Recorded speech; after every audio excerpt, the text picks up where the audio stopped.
साधुए मोची। बच्चों हम दूसरे वीडियो में जो आधा पाठ बाकी है वहाँ से शुरुआत करते हैं, तो ध्यान देना। साधुए मोची ने शिखामण आपता कहूँ।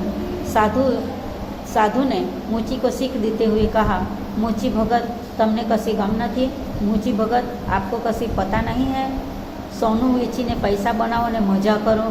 सोना बेचकर पैसा बनाइए और मज़ा कीजिए, आनंद कीजिए। आ काची दुकान ने पाकी करो, ये कच्ची दुकान है उसकी पक्की बनाओ। काम करना मानसों रखो, काम करने वाले आदमी रखो। बैठा बैठा खाओ और लहर उड़ाओ, बैठ बैठ कर खाइए और मज़ा कीजिए। मोचीए पूछ्યું। मोची ने कहा, भगवान ने आ हाथ पग आप्या छे एनुं शुं करूं महाराज? भगवान ने ये हाथ पैर दिया है, उसका क्या करूं महाराज? नवाई भरी आंखें साधु तो मोची सामे ताकीत रही। आश्चर्यचकित होकर साधु तो मोची के सामने ही देखते ही रह गया। मोचीए कहूँ। मोची ने कहा, साधु महाराज भगवान ने हाथ पग कांई बैठा बैठा खावा माटे नहीं। साधु महाराज भगवान ने हाथ पैर दिया है, वो बैठ बैठ के खाने के लिए नहीं, काम करवा आप्या छे, काम करने के लिए दिया है। आ सांभળી साधु बोलिया। ये सुनकर साधु ने कहा, मोची भगत साची बात है। मोची भगत सच बात है। भगवान ने काम करवा ज हाथ पग आप्या छे, भगवान ने काम करने ही हाथ पैर दिया। हवे हूँ पण हाथे कमाईने ज खाईश ने तमारा जीवननो साचो आनंद मेळवीश। अब से मैं भी हाथ पैर काम करके कमा कर ही खाऊंगा। तुम्हारे जैसा जीवन का सच्चा आनंद लूँगा। साधु कोई ऊंडा विचार में पड़ी गया था। साधु बहुत गहरी सोच में पड़ गए थे। पोताना कामे वળતા मोची ने साधुए ने पूछ्યું। खुद काम में लग गए और मोची को साधु ने पूछा, केम मूंगा थई गया, क्यों बोल नहीं रहे हो? साधुए के हूँ मूंगो नहीं थई गयो, विचार में पड़ी गई। साधु ने कहा, मैं गूंगा नहीं बन गया हूँ, सोच में पड़ गया हूँ। सा विचार में पड़ी गया छो महाराज? कौन से सोच में पड़ गए हो महाराज? मैं तमने कहूँ एक खोटू छे, मैंने आपको कहा वो गलत है। तमारी बात नहीं मारी बात है, आपकी बात नहीं है मेरी बात है। साधुए मोची सामे गंभीर भावे जोईने कह્યું। साधु ने मोची के सामने गंभीर होकर कहा, हूँ पण नानो मोटो तप तो करूँ ज छूँ। मैं भी छोटा बड़ा तप तो करता ही हूँ। जेम मारी पासे सोनू बनावानुं साधन है, जैसा मेरे पास सोने को बनाने का साधन है, छतां मैं एनो उपयोग मारी जात माटे कभी कर्यो नहीं। तो भी उसका उपयोग मेरी जात के लिए मैंने कभी नहीं किया। भिक्षा मांगीने पेटनो खाड़ो पूरो, भिक्षा मांग कर पेट का खाड़ा पूरता हूँ। भिक्षा मांगकर मैं खाना खाता हूँ। पण आजे तारी आ भिक्षानो जे गर्व मारामां हतो ते पण गाड़ी नाखे छे। आज भिक्षा का वो गर्व मेरे में था, वो भी तूने पिघाल दिया। आज थी तमे मारा गुरु, आज से आप मेरे गुरु हो ने आज थी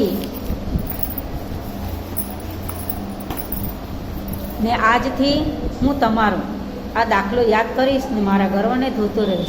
और आज से मैं आपका तो तुम्हारा ये उदाहरण देकर मैं गर्व से याद करके मेरा गर्व को धोता रहूँगा। मोची काम करवा भूली गयो અને साधुनी पीठ पाछળ જોતો રહ્યો। मोची काम करने को भूल गया और साधु की पीठ के पीछे उसको देखता रहा। कामे वळता बबड़्યું, काम करते हुए बड़बड़ाहट करने लगा, आप खरा साधु, आप तो बहुत अजीब का साधु है। तो बच्चों यहाँ हम पाठ खत्म हुआ है, शब्द समझते देखते हैं। तो देखो, पगનું રક્ષણ કરનાર ચંપલોને જોડા, હરામનો મહેનત વગરનો પારસમણી લોકમાન્યતા મુજબ સ્પર્શ માત્રથી લોડાને સોનામાં બદલી નાખનાર મણી, ગમ એટલે સમજ, ગર્વ અભિમાન અહંકાર મત બળાય, રૂઢિપ્રયોગ, પગ ઉપાડવો ઝડપથી ચાલવું, બાવડાના બળથી જાત મહેનતથી જીવ બાળવો દુઃખી થવું, બેઠા બેઠા ખાવું, શ્રમ કર્યા વગર નિરાંતે નિશાસો નાખો, આહ નાખવી, પેટનો ખાડો પૂરવો, જીવન નિર્વાહ કરો, ખૂણામાં નાખો, બેદરકારીથી બાજુમાં મૂકવું। ભાષા સજ્જતા देखो, हम देखते हैं व्याकरण में विराम चिन्ह, भाषा लेखन में विराम चिन्हों घणुं महत्व है। भाषा लेखन कोई भी भाषा में लिखते हो, इंग्लिश हो, हिंदी हो, गुजराती हो, मराठी हो, हिंदी हो तो संस्कृत हो, तो ये सभी भाषा में विराम चिन्ह का बहुत महत्व है। खास કરીને अर्थ के भाव अनुसार भाषा ने सचोट बनाववा विराम चिन्हों ने आवश्यक है। देखते हैं कि भाषा के अनुसार सचोट वाक्य बनाने के लिए विराम चिन्ह आवश्यक है। કેટલાક उपयोगी विराम चिन्हों परिचय के जो हमारे किताब में लिखने में पढ़ने में जो जो चिन्ह आते हैं वो विराम चिन्हों को परिचय देखते हैं। पूर्ण विराम, अल्प विराम, प्रश्नार्थ चिन्ह और उद्गार चिन्ह। तो पहला दिखता है पूर्ण विराम, मतलब एक छोटा बिंदी। काशी नगर में एक मोची रहता है। पूर्ण विराम मतलब जो भी वाक्य कहेंगे उसके नीचे लास्ट का शब्द होगा, उसके नीचे जो वो बिंदी रखा जाती है उसको पूर्ण विराम कहते थे। काशी नगर में एक मोची रहतो हतो शब्द पूर्ण हुआ, वहाँ नीचे बिंदी रखा, उसको पूर्ण विराम कहते हैं। लिस्टिंग, लिखिन तक, ऐसा हम लिखते हैं तो वहाँ भी बिंदी लगाते हैं ली के नीचे। चिरंजीव शब्द लिखते हैं तो ची लिख के भी वो पूर्ण विराम लगाते हैं। तो पूर्ण विरामનો उपयोग वाक्य पूर्ण થતું દર્શાવવા થાય છે। पूर्ण विराम का उपयोग वाक्य खत्म होने के लिए दर्शाया जाता है। शब्दों ने टूक में लखवाना थाय त्यारे पण पूर्ण विराम का उपयोग थाय। शब्द को टूक में मतलब एक ही शब्द में लिखना हो तो भी पूर्ण विराम का उपयोग होता है। दूसरा है अल्प विराम, मतलब साथ जैसा लिखा जाता है। बेफिक्र रहो महाराज, वादो नहीं चूको। इसमें बेफिक्र रहो महाराज, महाराज शब्द यहाँ अटकते हैं, इसके लिए अल्प विराम लिखा गया है। बाद में ज़्यादा नाम लेना है। प्राची, निर्मल, कृति और हिमांशु पुस्तकालय में गया तो प्राची शब्द के पीछे, निर्मल शब्द के पीछे, ये दोनों शब्द के पीछे अल्प विराम रखा गया है, उसको अल्प विराम कहते हैं। अल्प विरामનો उपयोग संबोधन करवा, 2 થી વધારે पदों के शब्द समूह पछी तथा दीर्घ वाक्यों वच्चे अटकावानी जरूर पड़े त्यारे थाय छे, तब होता है। प्रश्नार्थ चिन्ह, केम मूंगा थई गया, क्यों गूंगे बन गए, यहाँ प्रश्नार्थ लगा है वाक्य के अंत में। आउ मफतનું સોનું શું કરવું છે, ऐसा मुफ्त का सोना क्या करने का है, तो अहीं प्रश्नार्थ चिन्ह लाग्યું છે। આ વાક્યમાં પ્રશ્નનો ભાવ દર્શાવવા માટે વાક્યના અંતે પ્રશ્ન ચિહ્ન મૂકવામાં આવે છે, જેથી વાચક ભાવક તે પ્રશ્ન વાક્ય છે એમ સમજી શકે છે। ક્યાં, કેમ, કેવું, શા માટે, કઈ, કોણ, કોનું વગેરે શબ્દો પ્રશ્નનો ભાવ દર્શાવે છે। હવે ચોથો જોઈએ ઉદ્ગાર ચિહ્ન, આશ્ચર્ય ચિહ્ન કહેવાય એને, ઉદ્ગારવાચક। શા વિચારમાં પડી ગયા છો મહારાજ, તો અહીંયા વાક્યને છેડે ઉદ્ગાર ચિહ્ન લાગે છે।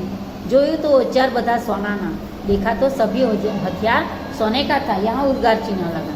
आश्चर्य, पीड़ा, धिक्कार, हर्ष, प्रशंसा, दुखनी लागणी बताववा वाक्यમાં उद्गार चिन्ह वपराय છે। क्यारेक कटाक्ष કરવામાં પણ उद्गार चिन्ह वपराय છે। જેમ કે તું તો બહાદુર, સસલી જોઈને ભાગ્યો, એમાં 2 વાક્ય છે તો બંને વાક્યની પાછળ उद्गार चिन्ह लगावे। તું તો બહુ બહાદુર, બહાદુર શબ્દ એટલે उद्गार चिन्ह આવ્યો, અને સસલી જોઈને ભાગ્યો એ પણ ઉદ્ગાર ચિહ્ન આવે છે। હવે આપણે સ્વાધ્યાય જોઈએ। મોચી ભગત સ્વભાવે કેવા હતા? મોચી ભગત સ્વભાવે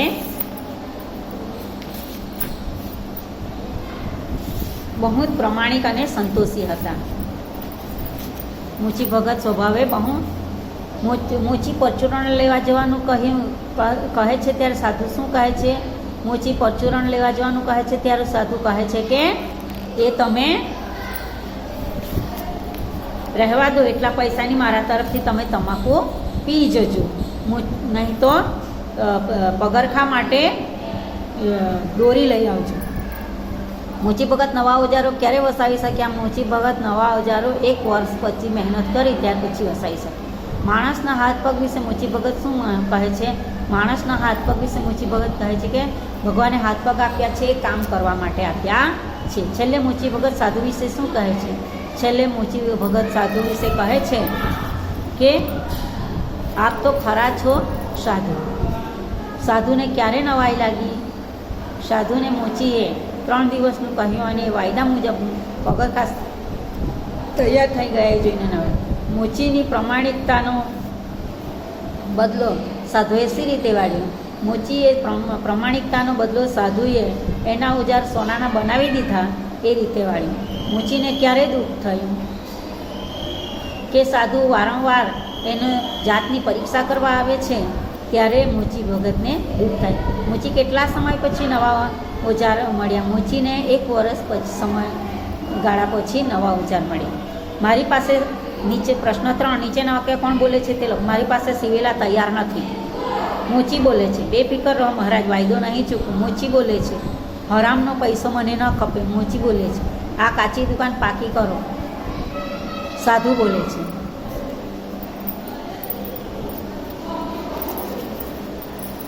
હવે આજે ચોથો પ્રશ્ન છે નીચેના અધૂરા વાક્યની પૂર્તિ એ પાઠમાંથી જોઈ તમે એ લખી લેજો. હવે નીચેના વાક્યને વાર્તાના ક્રમમાં ગોઠવવાનું છે. બેફિકર રહો મહારાજ વાયદો નહીં ચૂકું. સીવી દો તો શું લેશે? એક મુઠ્ઠી ચણા તો મારી પાસે છે, મારી પાસે સીવેલા તૈયાર નથી. તો ચોથું વાક્ય પહેલું વાક્ય આવશે, બીજું વાક્ય બીજા નંબરમાં આવશે, પહેલું વાક્ય ત્રીજા નંબર આવશે અને ત્રીજું વાક્ય એ ચોથા નંબરમાં આવશે. હવે સમાનાર્થી શબ્દો પગ એટલે પગ, ડગ નવાઈ આશ્ચર્ય, કિંમત દામ, દુનિયા જગત, ઓજાર હથિયાર, આનંદ ઉત્સાહ. વિરોધાર્થી શબ્દો જો પ્રમાણિક અપ્રમાણિક, જૂઠું સાચું, વિશ્વાસ અવિશ્વાસ, ફિકર બેફિકર, વેચવું ખરીદવું, સદુપયોગ દુરુપયોગ. વિરોધી શબ્દ હવે કોષ્ટકમાંથી દર્શાવ્યા પ્રમાણે રૂઢિપ્રયોગ શોધો. જે તે રૂઢિપ્રયોગના અર્થ સામે તે રૂઢિપ્રયોગ લખો. તો પેટનો ખાડો પૂરવો, બેઠા બેઠા ખાવો, ખૂણામાં નાખવો, જીવ બાળવો, બાવડાના બળથી, એ બધા સમાનાર્થી શબ્દો રૂઢિપ્રયોગના એ આપેલા છે, એ તમારે જોઈ લેવા. ધન્યવાદ બચ્ચો. આ વિડીયો તમારે વારંવાર જુઓ અને એનું સમજવું, પ્રશ્નોના જવાબ લખવા. હું નોટ ચેક કરીશ. ધન્યવાદ.